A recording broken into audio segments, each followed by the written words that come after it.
खरं तर इथून अगोदर मी इतकं रिलॅक्सिंगमध्ये लाईफ जगली आहे ना, तर आता हे असं पॉसिबलच होत नाही माझ्याकडनं. मला हे म्हणजे माहितीच नव्हतं आता एवढी धावपळ म्हणजे काय असती.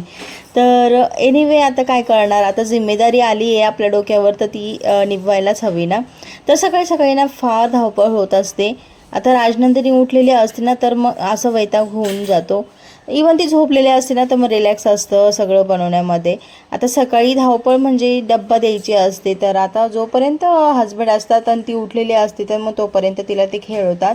आणि मग मी काय फास्टमध्ये डब्यापुरतं चपात्या बनवून देत असते, कारण की हस्बंडला पण जायला उशीर होत असतो ना. आणि मग काय फास्ट मी 3च चपात्या बनवून देत असते. आणि ते पीठ जोपर्यंत ती खेळत नाही, जोपर्यंत शांत बसत नाही, तोपर्यंत मी तिला खेळवत असते. आणि मग शांत बसली, खेळत असली की मी ते राहिलेल्या पिठाचं चपात्या लाटून घेत असते. तर तोपर्यंत अक्षरशः ती चपात्याचं पीठ एवढं बेकार झालेलं असतं ना, तर त्याच्या चपात्याच लाटता येत नाही.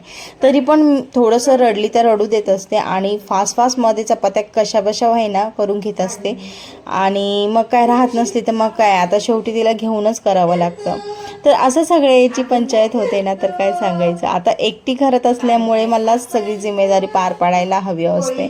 आणि मग नंतर संध्याकाळी हस्बंड आले ना, तर मी रिलॅक्स होऊन जाते, कारण की ते सांभाळत असतात. फक्त तिला भूक वगैरे लागली तर तेवढं फिडिंग वगैरे करायचं.